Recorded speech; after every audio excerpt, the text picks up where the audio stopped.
The wind in the high Sierras doesn't just blow. It hunts. It finds the cracks in the cabin logs, the gaps in a man's boots, and the holes in a soul that never quite healed. Silas Thorne knew that wind. He'd lived with it for 12 years, alone on a patch of dirt that God had seemingly forgotten and the law had given up on. Silas was 55, with a face like a dried-up creek bed and hands that stayed steady only when they were holding a rifle or a carving knife. He didn't want company. He didn't want a conversation.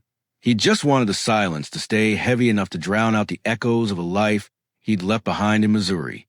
But that Tuesday, the silence broke. It started with a sound that didn't belong in the wilderness. Not a coyote's yip, not the groan of a ponderosa pine. The kind of sound a person makes when they run out of hope, but can't stop their heart from beating. Silas stepped onto his porch, his old Winchester 1873 resting in the crook of his arm. He scanned the tree line, where the frost was already turning the needles to glass. There, near the ruins of the old Miller homestead, a place that had been nothing but charred timber and bad memories for 2 decades, he saw her. She was on her knees, clawing the frozen earth beside a collapsed stone well. Her dress was thin, city-made, and shredded by the brambles. Her fingers were bloody, the nails torn to the quick as she threw handfuls of dirt and rock over her shoulder. "It's too deep," she wailed, her voice cracking against the mountain air. "I can't reach it. I can't reach it." Silas didn't move at first. Out here, a stranger was usually a prelude to trouble. But then she looked up. Her eyes weren't just scared. They were haunted by a ghost he recognized, a ghost that had been staring back at him from his own shaving mirror for 20 years. He leaned his rifle against the porch rail and started down the slope. "Miss," he called out, his voice rusty from disuse. "That well's been dry since the fire of '98. There's nothing down there but rot and rattlers." She didn't stop. She didn't even seem to care that a 6-foot-tall stranger was approaching. She just kept reaching into a narrow gap between the foundation stones, her arm buried up to the shoulder.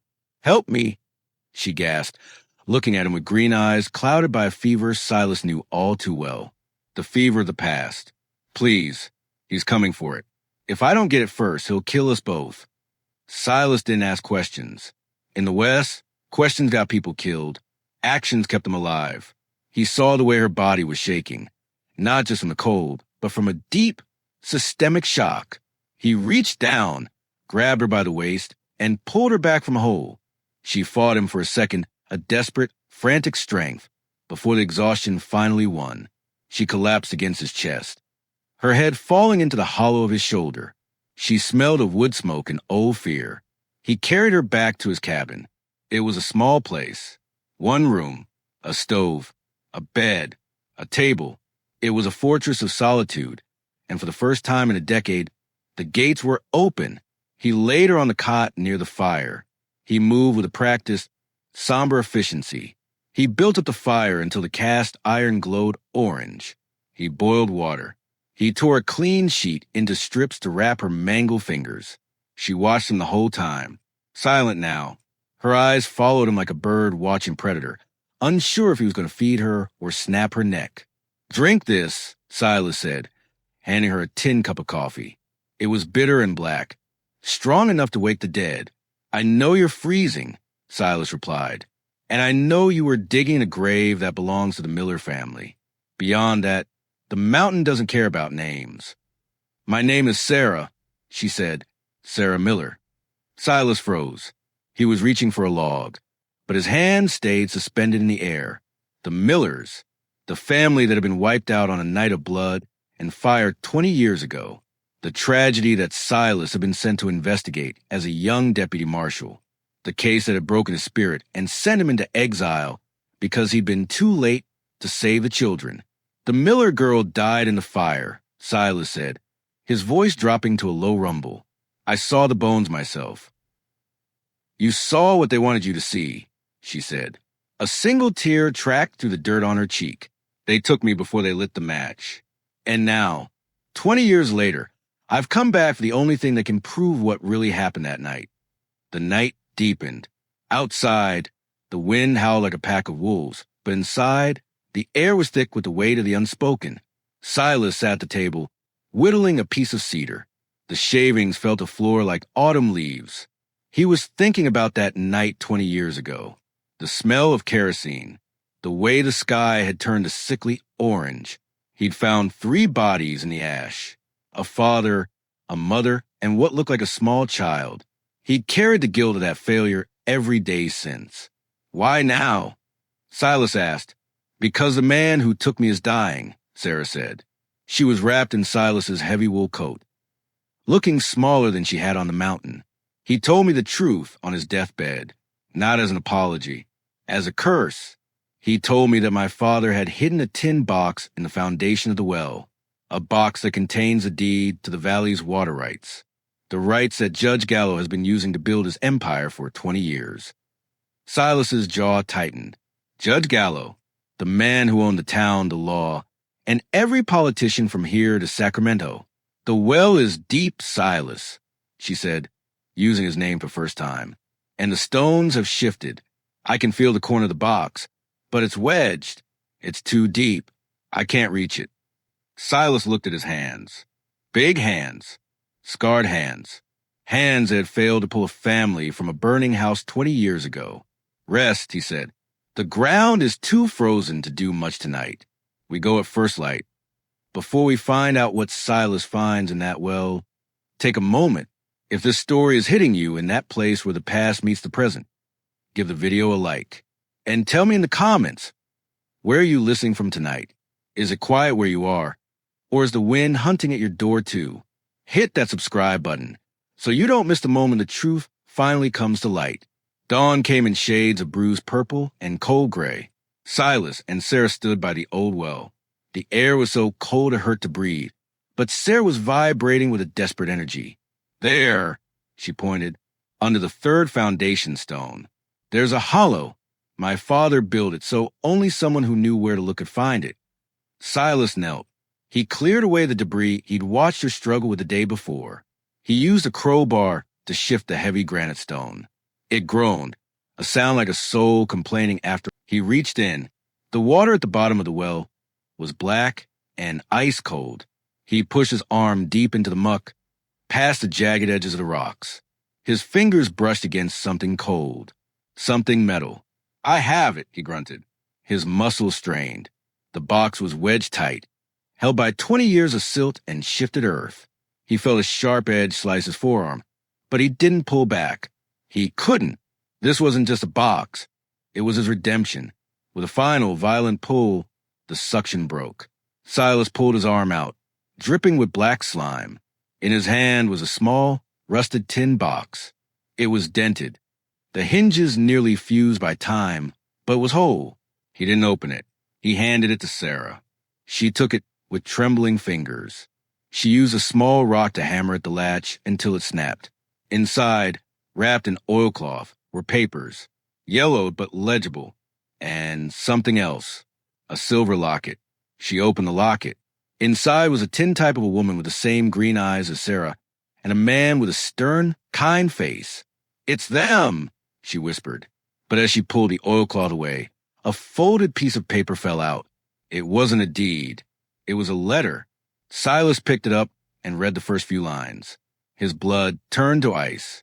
It wasn't just about water rights. It was a list of names. The names of the men who had paid the night riders to clear the valley 20 years ago. And at the very top of that list, written in a hand Silas recognized from his days as a marshal, was the name of the man who had signed Silas's own commission. The secret wasn't just that the Millers were murdered. It was that the law had been the one to order it. Suddenly, the quiet of the mountain was shattered by the sound of hooves. Multiple horses, coming fast up the ridge road. Silas didn't need to be told who it was. Out here, news traveled like fire in a drought. Judge Gallo had ears everywhere, and a woman asking questions about the Miller homestead was a bell that couldn't be unrung. Inside. Now, Silas commanded. He ushered Sarah into the cabin and grabbed his Winchester. He didn't hide. He stepped out onto the porch and waited for riders pulled into the clearing. They weren't lawmen, though they wore badges that said deputy. These were regulators, Hired guns with a thin veneer of authority. The man in the lead was a narrow-faced snake named Silas Thorne, no relation to Silas, but a man who'd been a thorn in the side of the territory for years.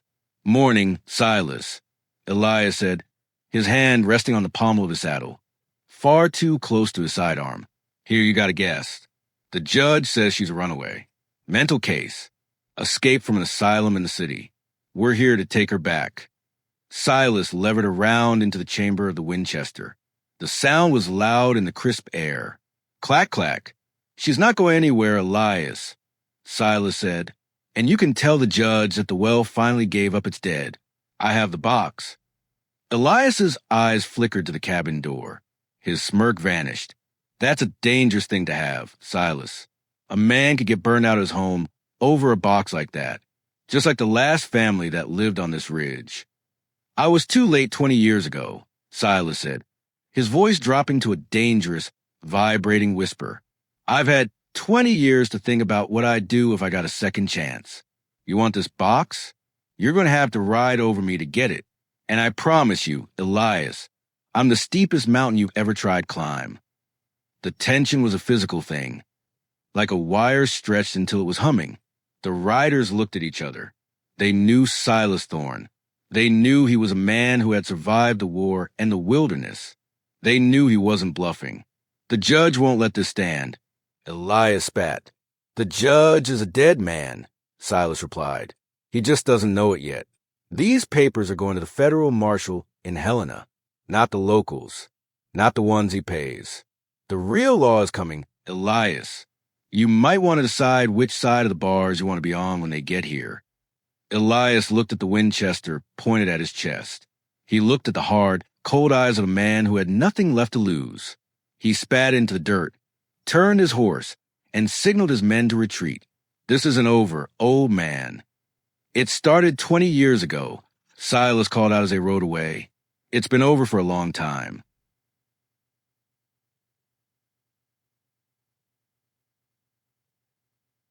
The riders didn't come back that day, or the next. Silas knew they were waiting. Gallo would try something else. A sniper in the trees, a fire in the night. But Silas didn't fear it.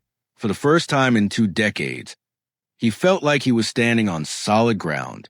He spent the evening sitting by the fire with Sarah. They didn't talk much. They just sat in the space that the truth had cleared for them. "What will you do?" she asked. "I'll ride with you to Helena," Silas said. "I still have my old badge in a drawer somewhere.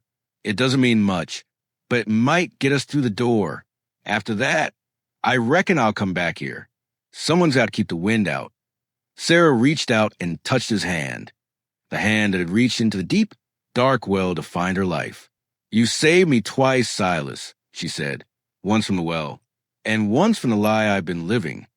Silas looked into the fire. He saw the faces of the family he'd failed. But for the first time, they weren't screaming. They were just there, part of the landscape, part of the story. "Maybe," Silas said, "or maybe we just saved each other." The next morning, as the sun began to peek over the jagged peaks of Sierras, 2 riders left the small cabin. They didn't look back. They rode toward the horizon, toward justice that had been delayed but could no longer be denied. Out here, the West is full of secrets. Some are buried in the dirt. Some are buried in the heart. But sooner or later, the rain falls, the earth shifts, and the truth finds its way to the surface. You just have to be brave enough to reach in and grab it. If Silas and Sarah's journey touched something in you today, let me know. Do you believe that some secrets are better left buried? Or does the truth always deserve the light? Drop a comment below. Pour yourself another cup of coffee. Stay a while. And if you haven't already, hit that subscribe button. There are plenty more stories waiting in the shadows of the Old West, and I'd be honored to tell them to you. Until next time, keep your fire lit and your eyes on the horizon.